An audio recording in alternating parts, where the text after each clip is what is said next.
اعوذ باللہ من الشیطان الرجیم بسم اللہ الرحمن الرحیم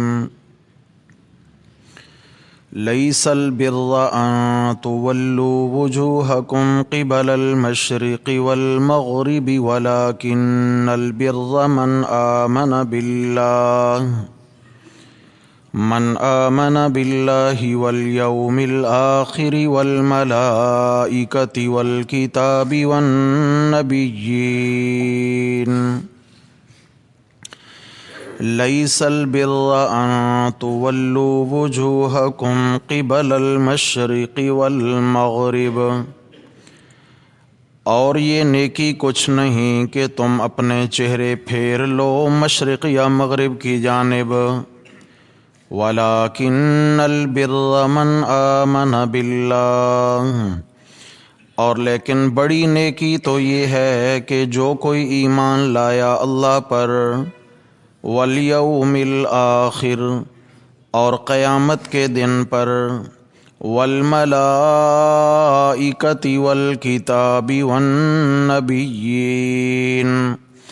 اور فرشتوں اور کتابوں اور تمام نبیوں پر، وَآتَى الْمَالَ عَلَى حُبِّهِ ذَوِي الْقُرْبَى، اور دیا مال اس کی محبت کے باوجود رشتہ داروں کو، وَالْيَتَامَى وَالْمَسَاكِينَ وَابْنَ السَّبِيلِ، اور یتیموں اور مسکینوں اور مسافروں کو، وَالسَّائِلِينَ، اور مانگنے والوں کو، وَفِي الرِّقَابِ،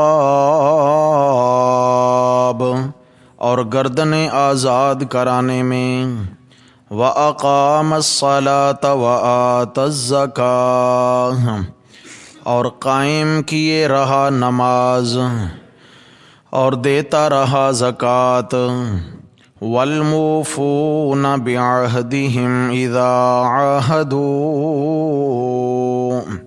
اور پورا کرنے والے اپنے عہد کو جب وہ عہد کریں، وَالصَّابِرِينَ فِي الْبَأْسَاءِ وَالضَّرَّاءِ وَحِينَ الْبَأْسِ، اور صبر کرنے والے سختی میں اور تکلیف میں اور جنگ کی حالت میں، اولئک الذین صدقوا، یہی وہ لوگ ہیں سچے، وَأُولَئِکَ هُمُ الْمُتَّقُونَ، اور یہی وہ لوگ ہیں پرہیزگار۔ صدق اللہ، ومن اصدق من اللہ قیلا۔ اللہم صل علی سیدنا و مولانا محمد وعلی آل سیدنا و مولانا محمد وبارک وسلم علیہ۔ یا اللہ یا اللہ یا اللہ یا اللہ۔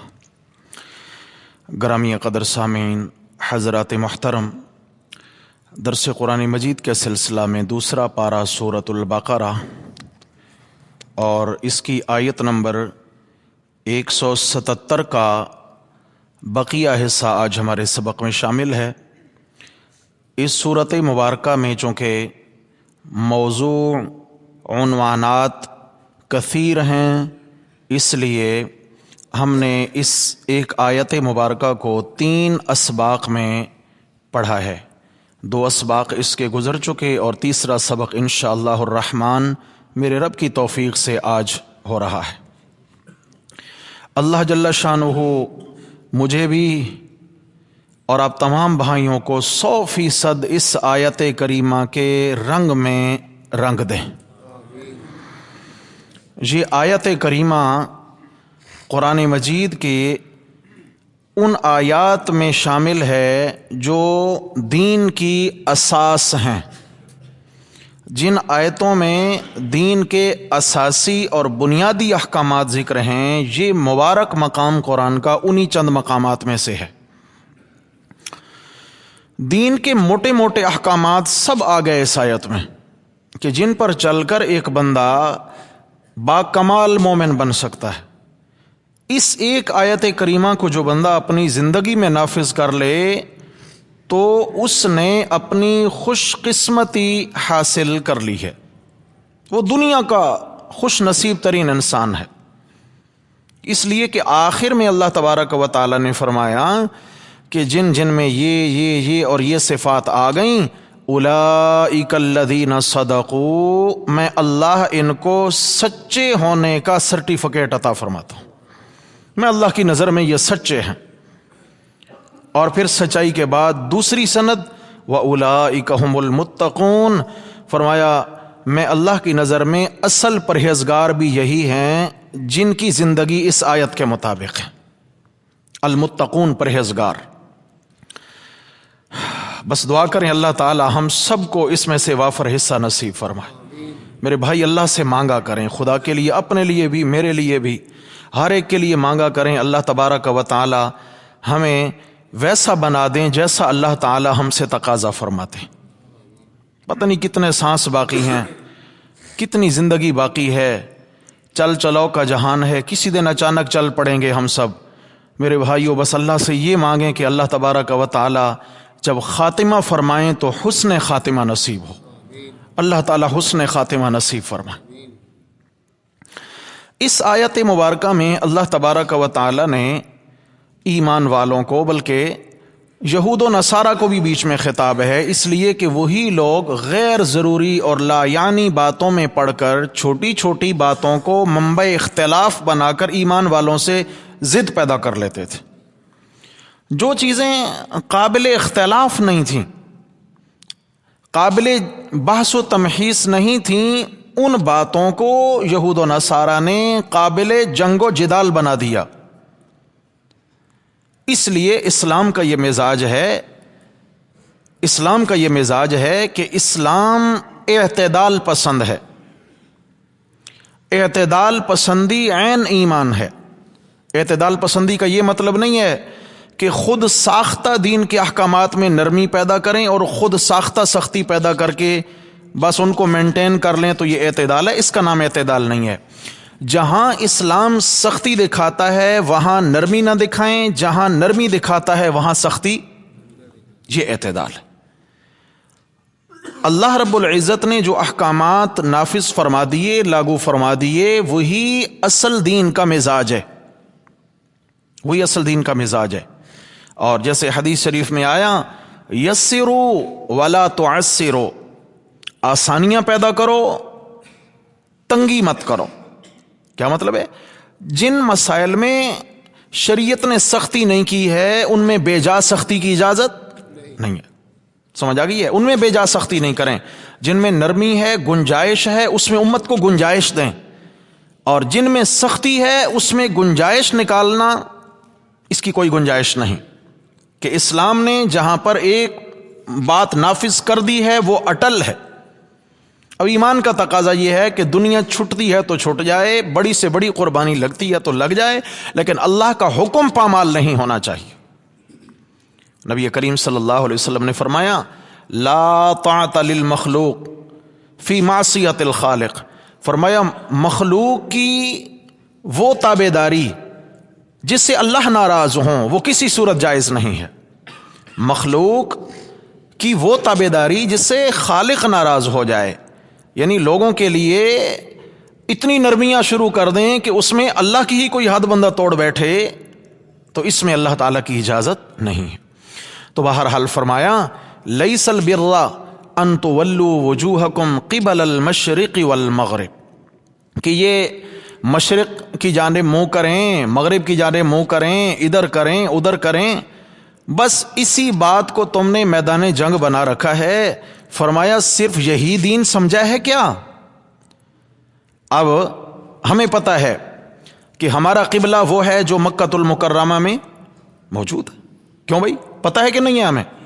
اب ایک بندہ اسی مسئلے اور اسی کو لے کر زندگی میں اسی کو مشن بنا کے شروع رہے کہ بھئی بیت اللہ جو ہے وہ قبلہ کعبہ ہے، وہی مرکز ہے، اور اسے کہا جائے بھائی پھر اس جانے منہ کر کے نماز بھی پڑھنا یہ بھی فرض اللہ نے کیا ہے، یہ کہ نہیں جی بس ہم اتنا منوائیں گے کہ وہی قبلہ کعبہ ہے، اس سے آگے نہیں جائیں گے، تو لازمی بات ہے کہ یہ اسلام کا مزاج نہیں ہے۔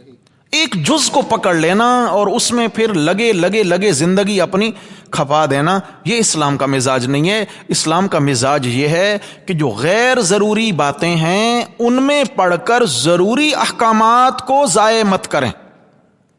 غیر ضروری باتیں کیا ہوتی ہیں؟ جن کا دین اور دنیا میں کوئی نفع نہ ہو تو یہ غیر ضروری ہیں، یہ غیر ضروری ہیں۔ ان کے جواز و عدم جواز کا الگ معاملہ ہے، لیکن وہ میری دنیا آخرت کے اعتبار سے ضروری کتنی ہیں باتیں؟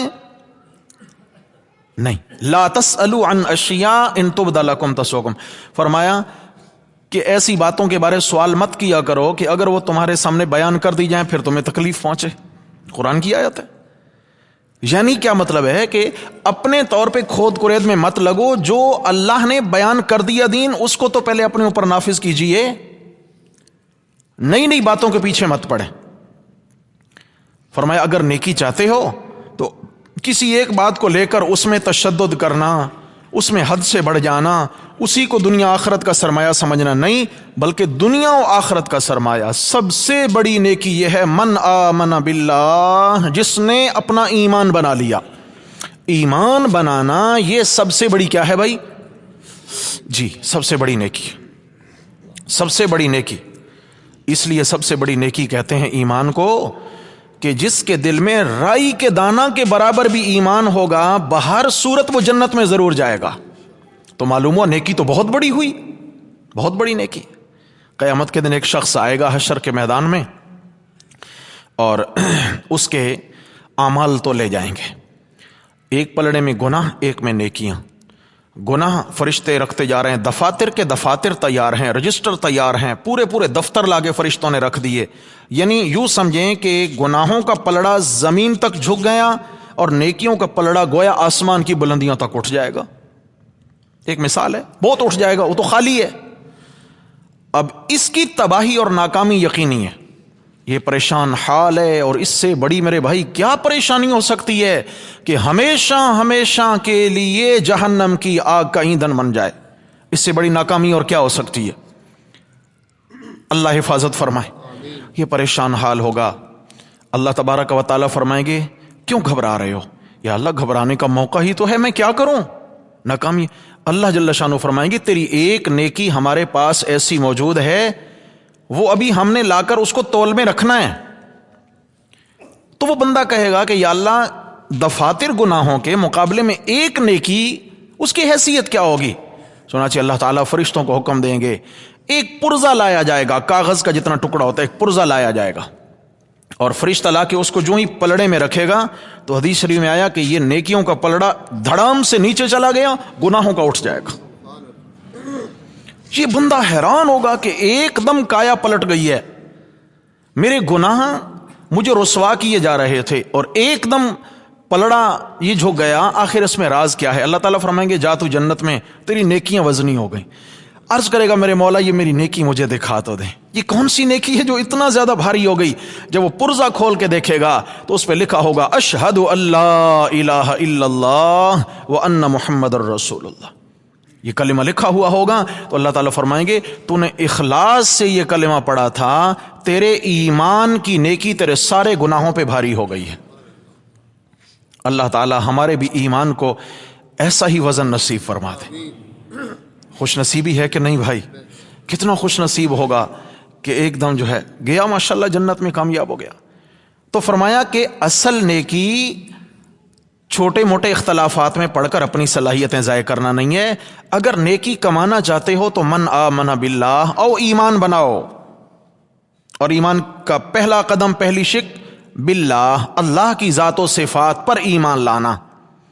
آمنت باللہ، جی سب سے پہلے آمنت باللہ، اللہ پر میں ایمان لایا، جیسے کما ہوا باسمائہ و صفاتہ، جیسا کہ وہ ہے اپنے ناموں کے ساتھ اور اپنی صفات کے ساتھ۔ وقبلت جمیع احکامہ، اور میں نے اس کے تمام احکامات کو قبول کیا۔ اقرار باللسان و تصدیق بالقلب، زبان سے میں نے مانا، اقرار کرا، اور دل سے میں نے اس کی تصدیق کی۔ تو اللہ تعالیٰ کو صرف یہ نہیں جی اللہ ہیں اللہ ہیں، نہیں، یہ ایمان تھوڑی ہے۔ فرمایا اللہ کے ناموں اور اس کی صفات کے ساتھ اللہ کو ماننا، پھر قبلت جمیع احکامہ، پھر اللہ کی ماننا، اللہ کے تمام احکامات، پھر اللہ کی ماننا، یہ ایمان ہے۔ ایمان بنایا جس بندے نے وہ نیکوکار ہے۔ اللہ پر ایمان، آخرت پر، فرشتوں پر، تمام آسمانی کتابوں پر، تمام پیغمبروں پر، ان کو برحق جانا، برحق مانا، دل سے ادب کیا، یہ مومن ہے۔ پھر آ جاتے ہیں اعمال کی جانب۔ فرمایا اس ایمان کو اب اگر تر و تازہ رکھنا ہے، بارونق رکھنا ہے، سرسبز و شاداب و آباد رکھنا ہے، تو اس کو اعمال کے پانی سے سینچا جائے۔ اعمال کا پانی کیا ہے؟ اعمال پھر دو طرح کے یہاں بیان ہوئے۔ فرمایا اعمال بالاموال، اعمال بالابدان، وہ اعمال جن کا تعلق مال سے ہے، اور پھر وہ اعمال جن کا تعلق انسان کے بدن سے ہے۔ کل کے سبق میں ہم نے اعمال بالاموال پڑھا کہ نفلی اعتبار سے مال کہاں کہاں خرچ کریں۔ فرمایا آت المال علی حبہ ذوی القربا، رشتہ داروں پہ خرچ کریں، والیتاما، یتیموں پہ خرچ کرے، والمساکین، مسکینوں غریبوں پہ خرچ کریں، وابن السبیل، مسافروں پہ خرچ کریں، والسائلین، اللہ کے نام پر مانگنے والوں کو دیا جائے، وفی الرقاب، اور گردنیں آزاد کرانے میں یہاں کیا ہے، کوئی مقروض ہے تو اس کا قرضہ اتار دیا جائے، کوئی حاجت مند و ضرورت مند ہے، کہیں الجھا پھنسا ہوا ہے تو اس کو خلاصی دلا دی جائے۔ تو فرمایا کہ وفی الرقاب، گردنیں آزاد کرانے میں، توجہ فرمائیں، یہاں تک بات آ گئی ہے، میری طرف دیکھیں جی، یہاں تک بات آ گئی ہے ان اعمال کی جن کا تعلق مال سے تھا، اور نفلی اعتبار سے یہاں خرچ کرنا ہے۔ یہ واجب صدقے نہیں ہیں، یہ نفلی صدقات ہیں۔ ایک شخص فرائض پڑھتا ہے، اس نے کوئی کمال نہیں کیا، اس کے ذمہ فرض ہے، قرض ہے، ادا نہیں کرے گا مار کھائے گا، سمجھا گئی ہے؟ یعنی کرے گا کیسے؟ نہیں، کرنا پڑے گا ہر حال میں، فرض ہے، گویا قرض ہے۔ اور ایک شخص ہے جو فرائض سے فارغ ہو کر پھر نوافل میں لگ جاتا ہے اور نفلی نمازیں ادا کرتا ہے۔ اگر یہ نوافل نہ پڑھے تو اللہ کی طرف سے کوئی ناراضگی ہے؟ جی، یہ تو ایسا ہی ہے نا جیسا کہ ایک شخص کسی کے ہاں مزدوری کرتا ہے، وہ مزدوری کر رہا ہے اور اس نے دہاڑی لینی ہے 1000 روپیہ، کیا ہے جی، 8 گھنٹے کام کرنا ہے اور تجھے ملے گا 1000 روپیہ۔ جب 8 گھنٹے ٹائم پورا ہوتا ہے تو یہ کام میں لگا ہے، 2 گھنٹے اور بھی اوپر لگا رہا ہے، 2 گھنٹے اور بھی اوپر لگا رہا ہے۔ اچھا، اب مالک آیا اس کو اس کی اجرت دینے کے لیے، دیکھا بھائی اس کا تو 8 گھنٹے ٹائم مکمل ہو چکا تھا، اوپر 2 گھنٹے لگا رہا ہے۔ اسے پوچھتا بھائی خیریت، لگے ہوئے ہو ابھی تک، تمہارا ٹائم تو مکمل ہو گیا؟ تو وہ کیا کہتا ہے کہ مالک آپ کا اتنا احسان ہے ہم پر کہ آپ نے ہمیں کام دیا، ہماری ضروریات کا خیال رکھا، آپ کے ساتھ ٹائم کا ہم نے کیا حساب کرنا ہے، ہم تو آپ کی محبت میں لگے ہوئے ہیں۔ میرا خیال یہ ہے کہ ان 8 گھنٹوں کی اس مالک کے دل میں اتنا قدر نہیں آئے گی جتنا اضافی 2 گھنٹوں کے کام کی آئے گی، نہیں آئے گی۔ یہی حال ہے میرے بھائیوں، فرائض، واجبات اور سنن یہ تو لازم ہے ہر مسلمان کے ذمہ، نہیں کرے گا تو پکڑا جائے گا، نہیں کرے گا تو اس سے کروایا ہے، اس سے کروانے کا حکم ہے کہ بھئی کرواؤ، لازماً لازم ہے، قرض ہے۔ اتنا اللہ کی نظر میں انسان ان عبادات کے ذریعے محبت کا رتبہ حاصل نہیں کرتا ہے جتنا اضافی وقت میں نوافل ادا کر کے بہت تیزی سے اللہ کی محبت حاصل کر لیتا ہے، بہت تیزی سے اللہ کی محبت کے زینے چڑھ جاتا ہے اور اللہ کا قرب حاصل کر لیتا ہے۔ ایک نماز ہے نا اوابین، کب پڑھی جاتی ہے؟ صلاۃ الاوابین۔ صحیح بخاری کے اندر اوابین کی نماز کا دوپہر کے وقت پڑھنے کا حکم ہے۔ کب؟ جاگنا بھائی، جاگنا جاگنا، ذرا دل دماغ حاضر۔ مغرب کی نماز کے بعد بھی ہم پڑھتے ہیں، گو کہ اور کتابوں کے اندر مغرب کے بعد بھی آیا، لیکن صحیح بخاری میں صلاۃ الاوابین، یہ جو چاشت کی نماز ہے نا، یہ 9-10 بجے جو پڑھی جاتی ہے، چاشت کی نماز اوابین۔ مختلف نام ہیں، یہ مطلب نہیں ہے کہ اوابین کو یہ ایک نماز ہے، نہیں، اواب یہ کسی بندے کی صفت ہے. اواب، اواب کا معنی ہے بار بار اللہ کی جانب پلٹ کے آنے والا، بار بار اللہ کی جانب رجوع کرنے والا. اوابین بار بار اللہ کی جانب رجوع کرنے والے، سختی میں، تنگی میں اور آسانی میں، ہر حال میں اللہ کی جانب رجوع کرنے والوں کو اوابین کہا جاتا ہے. تو صلاۃ الاوابین اللہ کی جانب لپکنے والوں کی نماز. اللہ کی جانب وجہ کیا ہے بھائی؟ مغرب سے فارغ ہو گئے اور اس کے بعد اگر چند رکعت پڑھی ہیں، ایمان سے بتائیں یہ اللہ کی محبت نے نہیں روکا اس بندے کو؟ جو دوپہر کا وقت تھا وہ کام کا وقت ہے، انتہائی مصروفیت کا وقت ہے، لیکن اس وقت اگر یہ مصلی بچھا لیتا ہے تو کیا یہ اللہ کی محبت کے بنا کوئی اور چیز بندے کو مصلی پہ لا سکتی ہے اس وقت؟ تو یہ کیا ہے؟ یہ اوابین کی نماز ہے، اللہ کی جانب رجوع کرنے والوں کی. جس نماز میں اللہ کا تعلق جلدی نصیب ہو رہا ہے اسی کو صلاۃ الاوابین کہا گیا، یعنی رجوع کرنے والوں کی نماز، رجوع کرنے والوں کی نماز، اللہ کے تعلق داروں کی نماز. اللہ ہم سب کو توفیق نصیب فرمائے. اللہ سے مانگے بھائی، میں بھی مانگوں، آپ بھی مانگے. حقیقت ہے لگ ایسے رہا ہے کہ جیسے اب بہت کم وقت ہے ہم سب کے پاس، ایسے سوچتے سوچتے کہیں یہ قیمتی گھڑیاں بھی ہم ضائع نہ کر بیٹھے. اللہ جل شانہ کے در پہ آ جائیں اور اپنی گزری زندگی اس پر ندامت کے آنسو بہاتے ہوئے جو سستی ہو گئی اللہ معاف فرمائے. دعا کریں کہ اللہ ہم سب کو اوابین بنا دے. اللہ اوابین بنا دے. تو اس کے بعد آگے تیسری چیز اعمال بالابدان، وہ اعمال جن کا تعلق بدن سے ہے. ان میں سب سے پہلے فرمایا وَأَقَامَ الصَّلَاةَ، بڑی نیکی یہ ہے کہ فرمایا ایمان بھی کامل ہو، مال بھی دل کھول کے اللہ کی راہ میں خرچ کرے. نمبر 3 جہاں بدنی عبادت کا معاملہ آیا اقام الصلاۃ، تو نماز قائم رکھے، نماز پڑھے نہیں. پڑھنا اور چیز ہے، قائم رکھنا. یہاں نماز کو قائم رکھنا، اس کا مطلب یہ ہے کہ نماز کو وقت پہ پڑھے، انتہائی خشوع خضوع سے پڑھے، اس کے سنن، واجبات، فرائض، مستحبات، ہر چیز کا خیال رکھے، تعدیل ارکان سے انتہائی پرسکون ہو کر نماز پڑھے اور یوں تصور کرے کہ میں احکم الحاکمین رب کی عدالت میں کھڑا ہوں، میں اپنے رب سے ملاقات کرنے آیا ہوں.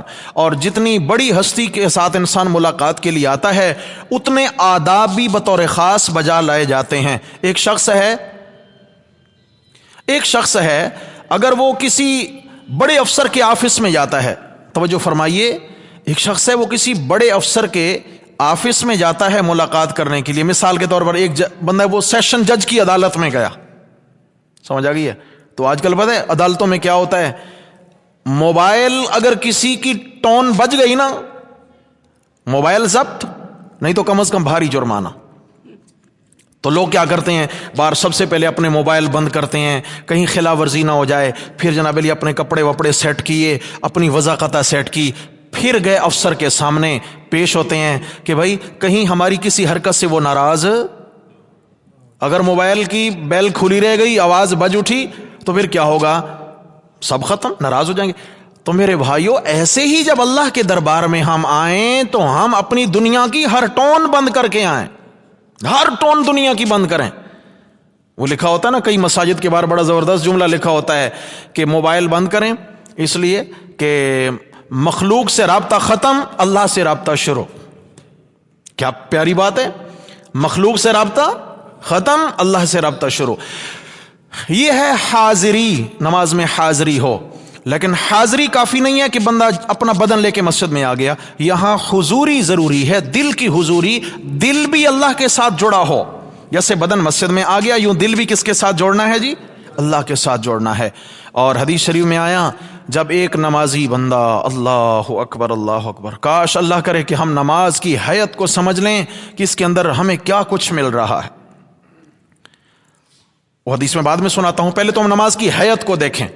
اللہ کے حضور ہم کھڑے ہوئے پاک صاف ہو کر، لباس بھی پاک، بدن بھی پاک، جگہ بھی پاک، باوضو ہو کر، ادب و احترام کے دائرے میں آ کر اللہ کے حضور کھڑے ہوئے، قبلہ رخ ہو گئے، اپنی توجہ ایک جانب مرکوز کر لی ہے، سمجھ آ گئی ہے.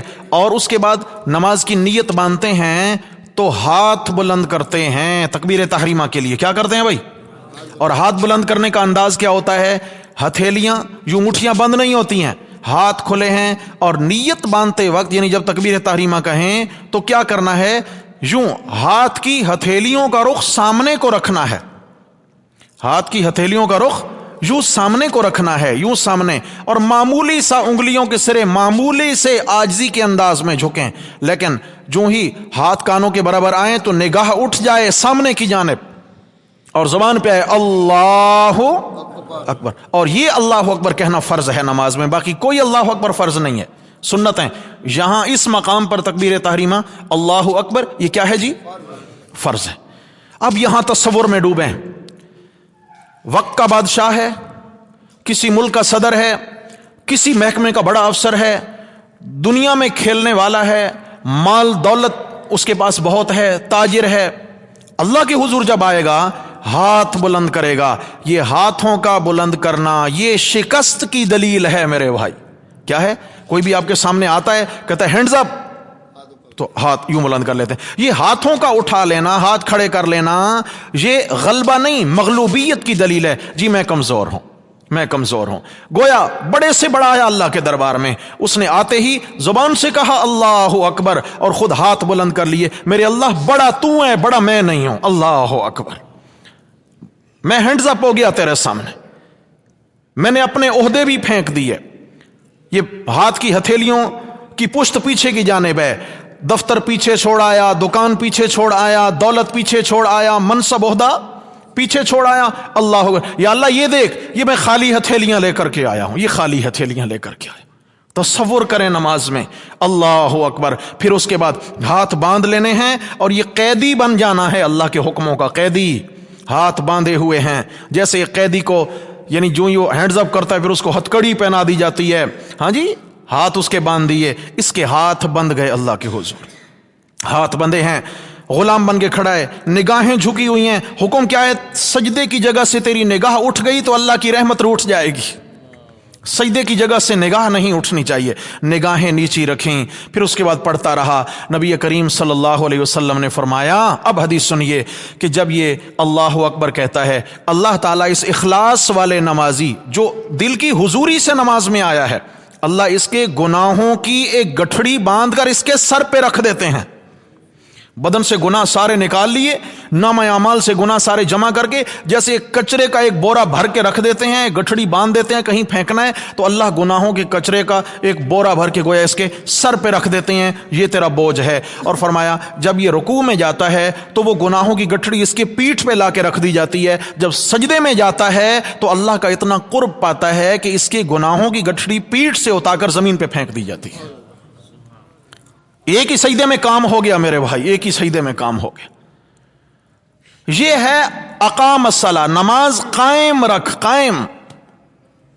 سمجھ آ گئی ہے؟ ایک نماز پڑھیں اور دوسری نماز کی انتظار میں دل متوجہ رہے, دل کھنچتا رہے کہ دوسری نماز کا وقت ہونے والا ہے, دوسری نماز کا وقت ہونے والا ہے. اور نماز میں کوشش فرمائیں پیچھے کے خیالات پیچھے ہم چھوڑ کر کے آئیں. نماز میں ہمیں دنیا کے خیالات نہ آئیں. اگر کبھی اس طرح ہو تو ہم اپنی نگرانی خود کریں, اپنا محاسبہ کریں. اگر ہو تو ایک دم سے اپنا محاسبہ کریں اور اپنی توجہات کو پھر جمع کر کے اللہ کے حضور لے آئیں. امام صاحب قرآن پڑھ رہے ہوں, قرآن مجید کی قرات پہ ہم توجہ دینا شروع کر دیں. نہیں تو کم از کم اتنا تصور لائیں, میرا اللہ مجھے دیکھ رہا ہے, میں اللہ کے حضور کھڑا ہوں, میرا اللہ مجھ پہ قادر ہے, میرا اللہ مجھ پہ غالب ہے, اللہ جو کرنا چاہیں کر سکتے, اللہ کے سامنے کھڑا. اقام الصلاۃ, نماز قائم رکھے. فرمایا یہ اصل نیکوکار ہے. وآت الزکاۃ, زکات دیتا رہے. پہلے نفلی صدقات کا حکم گزرا پچھلے سبق میں, اب یہاں پر کیا ہے؟ زکات دیتا رہے مالی اعتبار سے. تفسیر ابن کثیر کے اندر لکھا ہے کہ تزکیہ, زکات تزکیہ سے ہے. اس کا مطلب ہے نماز بھی پڑھے اور اپنے اندر کو بھی پاک کرے. تزکیہ نفس, چونکہ اعمال بالابدان ہیں تو تزکیہ نفس کرے, اپنے روح کو پاک کرے, اپنے دل کو پاک کرے. ہاں جی, اس کے دل میں ایمان کا نور پیدا ہو, دل سے دنیا کا میل کچیل نکالے, دنیا کی جھوٹی محبتیں نکالے, اللہ کی سچی محبت کے لیے دل کو اپنا مرکز بنائے. کیونکہ دل ہی ہے جو ایمان اور کفر کا مرکز ہے. یا اس میں کفر ہوتا ہے یا ایمان ہوتا ہے. صحابہ کرام کے بارے اللہ پاک کیا فرماتے ہیں؟ لیکن اللہ حبب الیکم الایمان وزینہ فی قلوبکم، فرمایا میں اللہ تعالیٰ نے صحابہ کے دلوں میں ایمان سجا دیا تھا، سجا دیا۔ وَكَرَّهَ إِلَيْكُمُ الْكُفْرَ وَالْفُسُوقَ وَالْعِصْيَانَ، اور صحابہ کے دلوں سے کفر، گناہ، چھوٹے بڑے سب گناہوں کو میں اللہ نے دھکے مار کے نکال دیا ہے۔ اب صحابہ کے دلوں میں کیا رہے گا؟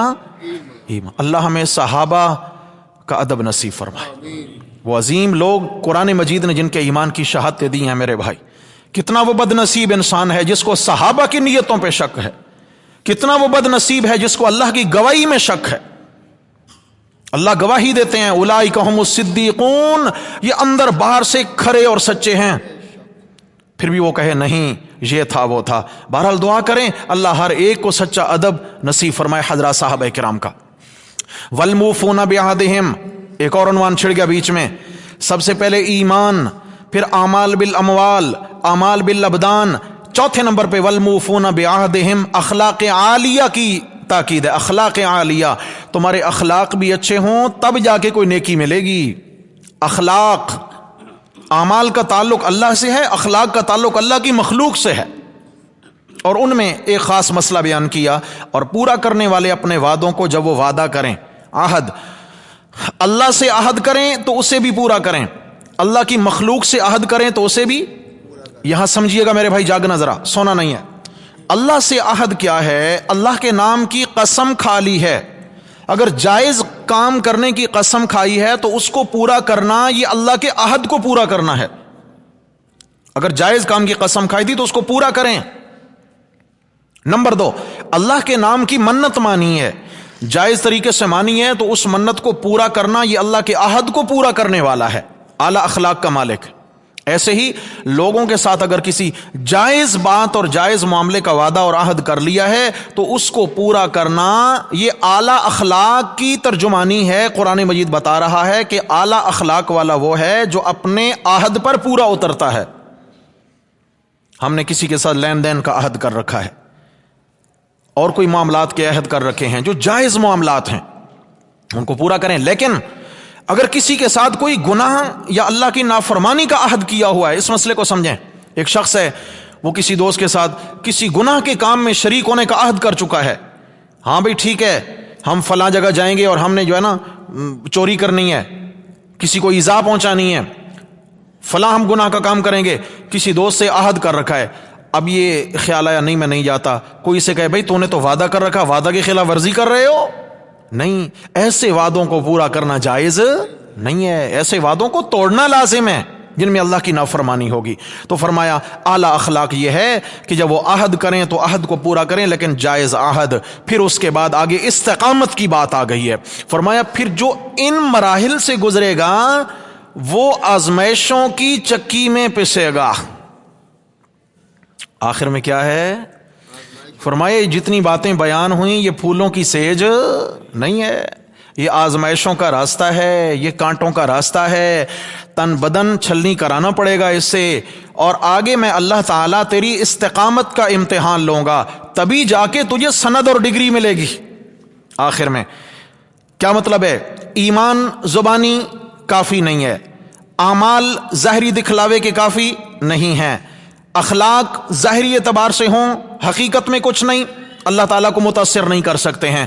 فرمایا ہاں جب حالات آئیں، والصابرین فی البأساء والضراء وحین البأس۔ الصابرین علماء نے لکھا کہ یہاں فعل ہے امدح الصابرین، میں اللہ ایسے صبر کرنے والوں کی تعریفیں کیوں نہ کروں؟ کیسے صبر کرنے والے؟ فی البأساء، مالی اعتبار سے نقصان آ جائے تو بھی صبر کرتے ہیں، بأساء سختی، والضراء، اور بدن پہ بیماری یا کوئی تکلیف آ جائے تو بھی صبر کا مظاہرہ کرتے ہیں، وحین البأس، اور جب جہاد میں جنگ میں ہوتے ہیں تو کافروں کا ڈٹ کے مقابلہ کرتے ہیں، وہاں جان کی پرواہ نہیں کرتے ہیں۔ فرمایا اولئک الذین صدقوا، یہ اصل ہیں کھرے اور سچے لوگ، یہ کھرے ہیں ایمان میں، یہ کھرے ہیں اعمال میں، یہ کھرے ہیں اخلاق میں، جو استقامت دکھا گئے۔ 3 باتیں بیان کی ہیں۔ فی البأساء، مالی اعتبار سے اگر آزمائش آ جائے قرآن مجید میں آیا وَلَنَبْلُوَنَّكُمْ بِشَيْءٍ مِّنَ الْخَوْفِ وَالْجُوعِ وَنَقْصٍ مِّنَ الْأَمْوَالِ وَالْأَنفُسِ وَالثَّمَرَاتِ وَبَشِّرِ الصَّابِرِينَ، فرمایا ہم ضرور بضرور آزمائیں گے ایمان والوں کو، آزمائیں گے۔ وَلَنَبْلُوَنَّكُمْ بِشَيْءٍ مِّنَ الْخَوْفِ، خوف میں دشمن کا خوف، تکلیف دینے والوں کا خوف اور کئی خوف، والجوع، بھوک دے کر بھی آزمائیں گے، کبھی کبھی بھوک دے کر بھی آزمائیں گے، ونقص من الاموال، کبھی مال میں نقصان، مالی نقصان پہنچ جائے گا، تجارت میں نقصان ہو جائے گا، مال چھن جائے گا، مال ضائع ہو جائے گا، اچانک مال کی طرف سے کوئی دھچکا لگ جائے گا، مالی اعتبار سے نقصان آ جائے گا، ونقص من الاموال والانفس، اور کبھی جان پہ آ بنے گی، جان کے ذریعے آزمائیں گے، یعنی یا تو جان کو تکلیف بیماری کے اعتبار سے پہنچا کر، یا پھر یہ ہے کہ کسی عزیز و اقارب کی طرف سے کوئی ایسا صدمہ دے کر، اولاد کا صدمہ دے دیا، بیوی کا صدمہ دے دیا، ماں باپ کا صدمہ دے دیا، بہن بھائیوں کا صدمہ دے دیا، عزیزوں کا، فرمایا کہ والانفس، جان کا صدمہ بھی پہنچائیں گے، طرح طرح کی بیماریاں لاحق ہو جائیں گی، والثمرات، پھلوں کا، اس سے مراد اولاد بھی ہے، لیکن آگے چل کے نتیجہ نکالا بشر الصابرین، فرمایا جنت کی مبارک دے دو ان ساری ایذاؤں اور تکلیفوں پہ صبر کرنے والوں کو، ان میں سے کوئی اگر ایذا پہنچی ہے، تکلیف پہنچی ہے، تو سمجھ جاؤ کہ اللہ کی جانب سے ہے، الصابرین، صبر کرنے والوں کو جنت کی مبارک سنا دیجئے، صبر کرنے والوں کو۔ صبر اس چیز کا نام نہیں ہے کہ حالات آئیں تو انسان پہلے خوب جو ہے نا جی چیخے چلائے، اللہ کے شکوے کرے، ہائے ہائے کرے، وائے وائے کرے، جب تھک جائے تو اب کہے جی ٹھیک ہے جی حوصلہ ہی ہے، اب تو یہ صبر تھوڑی ہے، یہ تو تھک ہار چکا ہے۔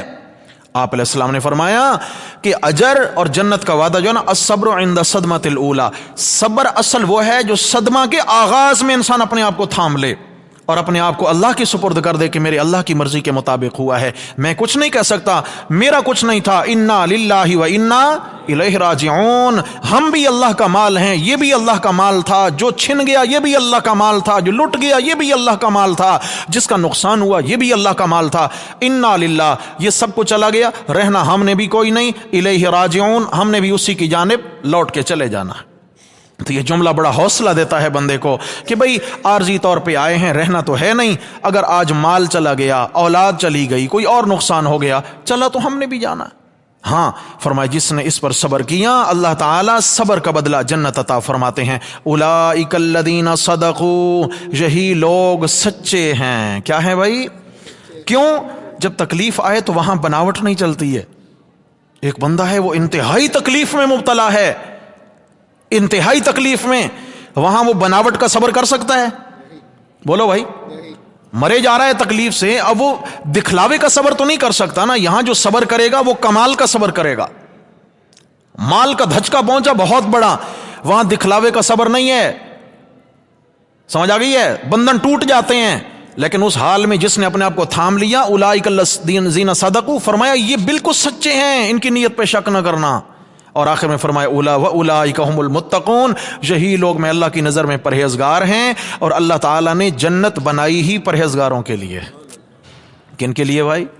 پرہیزگاروں کے لیے۔ تو اس آیت کریمہ کے اندر خداوند قدوس نے دین کے ضروری احکامات کو بیان فرما دیا ہے، بنیادی احکامات کو بیان فرما دیا ہے۔ فرمایا نیکی لایانی کاموں میں نہیں ہے، فضول غیر ضروری کاموں میں نہیں ہے، سمجھ آ گئی ہے کہ جن کا نہ تمہیں دنیا میں فائدہ نہ آخرت میں فائدہ، نہیں نہیں نہیں، اپنی صلاحیتیں، اپنی زندگیاں ضائع مت کرو۔ بلکہ بسا اوقات کیا ہوتا ہے، انسان ایسے کام کی ٹوہ کے پیچھے پڑا ہوا ہوتا ہے، ایسے کام کے پیچھے پڑا ہوا ہوتا ہے کہ جس میں نفع نہیں ہوتا بلکہ اپنا سب کچھ برباد کر رہا ہوتا ہے، اور سمجھتا ہے کہ میں بڑا کام کر رہا ہوں کوئی۔